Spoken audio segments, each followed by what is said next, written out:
Have you guys seen the Archibald Prize? Every year, the most prestigious prize in art in Australia is the Archibald Prize. And essentially, what it is, and I love it. I think I love it every year, almost every year. This year, wasn't a big fan, but I love it almost every year. But I feel like potentially the whole award might have been overtaken by ideologues, but whatever. The Archibald Prize, it's been running for like really, really long. It's one of the oldest and most prestigious art prizes every year.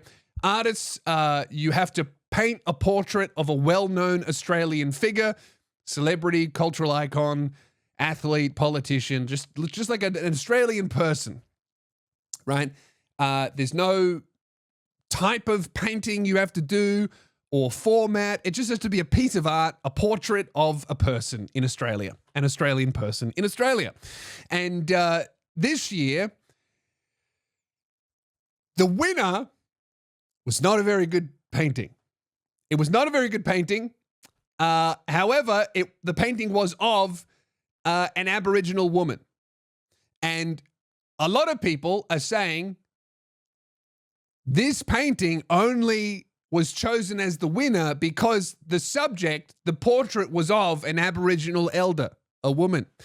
And to that, I would like to say, absolutely. And who else did you think was going to win? That's how you win any sort of grant or initiative or anything that involves government money. You just have to be a white guy hiding behind an Aboriginal person. That's how you get government money.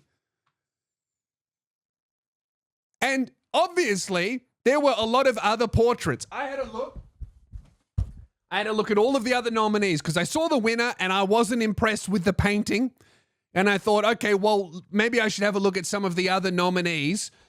And maybe that really was, maybe there was just some, kind of boring portraits this year. I had a look at the runner-up, and genuinely, one of the most beautiful paintings I've ever seen in my life, by Sean Lay, The Tragical History of Hamlet, Prince of Denmark. Oil on board, gorgeous. The lighting, the composition, the fabrics, the emotion in this painting. I could stare at this. I actually want to see this in real life. I love this painting. However, the subject of this portrait is actor Jacob Collins. White guy, I'm sorry, don't you know how to win competitions? This is what people are so upset about. The Archibald Prize, the worst painting won. Yes, okay, and I would like to say that's because all of these other artists, they don't know how to win competitions, okay? You don't win an art competition by painting the best piece of art. You win an art competition by hiding behind a minority, okay? The only way you could have beaten the portrait of the Aboriginal elder is if you painted a picture of a trans hijabi or something like that, an amputee trans hijabi. That's the only way you trump Aboriginal elder, all right? I'm having a look at some of the other paintings, right? And I'm noticing a pattern, okay? Now, the pattern is, and these are all the descriptions of these paintings. This is the pattern, okay? So this is the description. We heard the description of the previous one, right? This is the previous description. The subject of this portrait is actor Jacob Collins, okay? And he's a white guy. However, this is the description of the winner. The subject of this portrait is Iluwata Ken, a Pitjantjatjara elder, senior artist, and Nyangkari traditional healer. So, right, that's how they describe her. Now, and bear with me, we're gonna demonstrate a little bit of a pattern here. I'm gonna open up just another random nominee here. We've got this one. Okay, we've got Tom Carmen, self-portrait at 71, and it's just a quote. At 71, I'm sometimes aware of a dark doorway marked exit at the edge of my vision. Just a quote from him about death. Okay, now let's pick another random one. Here we go.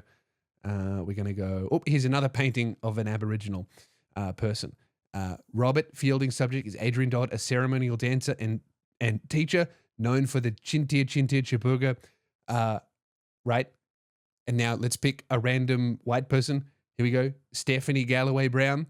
Lane Beachley is a 7-time world champion surfer and the only athlete in the sport's history to blah, blah, blah. She was awarded this, all of her achievements. What I'm demonstrating here is if you want to win an art grant, you just have to be like, I painted a brown person. They're brown. The description of every portrait of a brown person or someone who is not white lists their ethnicity first and then what the painting is, the person's achievements. It's so fucking transparent that every single one of these paintings, you can really tell who wanted to paint something and who wanted to win. All right? Now, I'm going to tell you, this is who wanted to paint something amazing. Sean Lay wanted to paint something amazing, and he did. But you don't win because he painted a white guy. That's not how you win, all right? The winner wanted to win. They picked a very old Aboriginal woman, all right? Robert Fielding, he wanted to win. He picked an Aboriginal man. Unfortunately, he picked a male, so that's slightly below old woman. Who else wanted to win? Oh, now this person wanted to win. Julia Dover wanted to win. This is a great attempt at winning. She painted Ahmed El Ahmed, the guy that grabbed the gun during the tragic Bondi Beach shooting, right? This woman wanted to win. That's a good pick. That's a good pick. However, slightly edged out by Aboriginal elder. Who else wanted to win? See, Kelly Marie painted Cody Simpson, the most handsome white guy in Australia. She doesn't want to win. You know? That's not what a winner wants to paint. That's what a good painter wants to paint. Do you want to paint a good portrait, or do you want to win $100,000 from a government grant? And now a lot of people are saying that people who are upset about this portrait winning are just upset because a realistic portrait didn't win, where they think that the more realistic, like the more a painting skews towards realism, the better a painting is, which I don't believe is true at all. And if you ever look at some of the previous winners of the Archibald, my favorite ones are like some of the more zany, unrealistic ones, like this one, William Dobble, Mr. Joshua Smith, oil on canvas. So cool. I love it. He looks all fucked up. It's like absurdist and silly. I love this one. That's a winner, right? But you can kind of tell.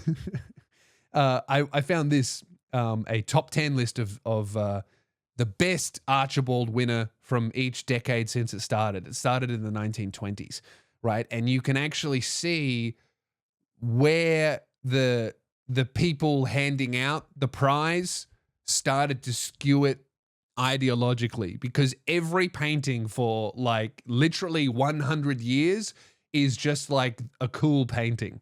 And then, okay, so 1920 to 1930, we've got this one, Portrait of a Lady, beautiful. And then we've got 1930 to 1940, we've got a painting of a judge. He looks a bit angry for me, but whatever. I think it's beautiful. This one's my favorite, 1940 to 1950. I love this. Absurdist, William Dobble.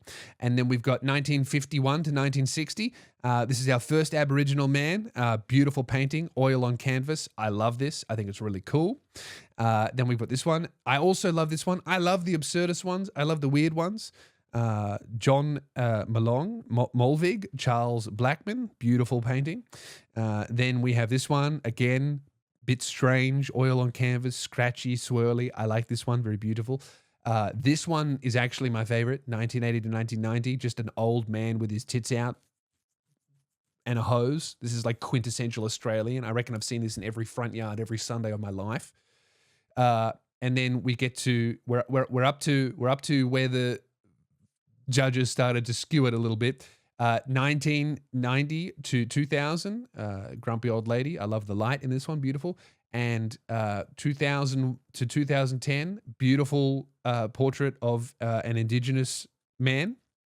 And now we're going to get to 2010 to 2020, and this is where it started. It's literally just it's a portrait of Aboriginal guy and then a bunch of paintings within the painting of a guy pointing at the fact that he is an Aboriginal and a guy with an Aboriginal flag. And it's like, look, the person in this painting is Indigenous and a minority. And it's like, okay, well, is that who we want to win every single fucking government grant award? Is just like, look at this brown person. Look, this guy's in a wheelchair. Hey, they're gay. At what point do these fucking government grants just become giving money to whoever can be the most societally challenged or whoever can exploit? Because that's the thing. It's like the guy that won this, he's not Indigenous. He just painted so many of these government grants. And this goes to like TV, film, music, art, building projects, everything. If you've ever tried to apply for a government grant anytime in your life, there are so many conditions and requirements that essentially amount to shove as many minorities in this project as possible. And so we can tick these diversity boxes. But at the end of the day, most of these are being run and won by white people who are just hiding behind minorities. It's like superficial representation. It's like, yeah, the portrait is of an Aboriginal guy, but a white guy won it. So it's like, is that progressive, or have we just given $100,000 to a white dude to paint someone brown, and then we're like, oh, that's progress? Is it? You know, I feel like he didn't win because it was the best portrait. I feel like he won because of who he painted, and it's like, I don't know. My favorite painting, though, is the portrait of Kelly Holiday, Abby Chatfield's boyfriend.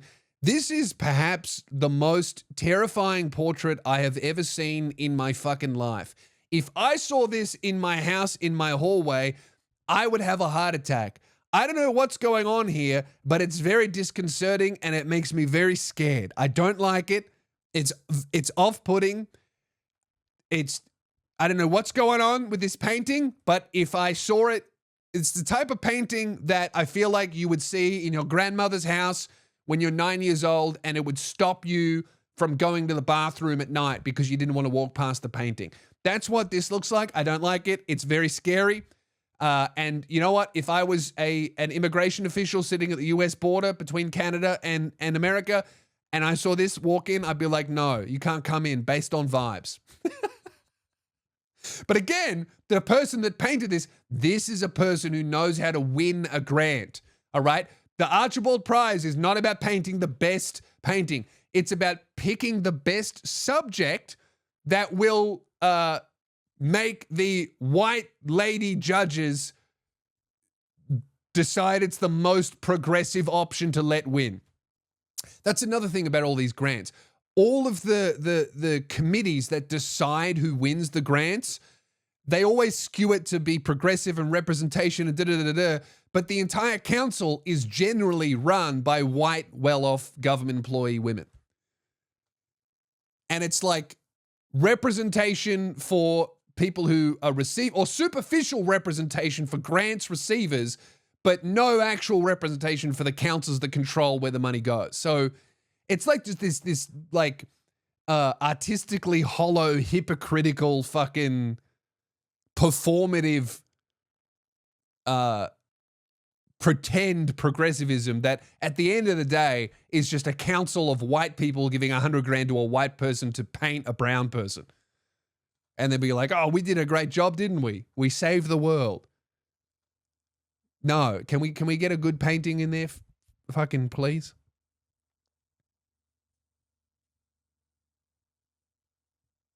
I actually really like this one of the, this one's beautiful, by Kian On Sea at the studio of William Yang. I like this one. It's very beautiful. But unfortunately, this Chinese guy has both of his legs and arms and can walk, so you're not going to win the Archibald Prize with that, mate. If this Asian guy had Down syndrome, you could be top 3 easy. Anyway, I got to stop talking about this. I got to move on.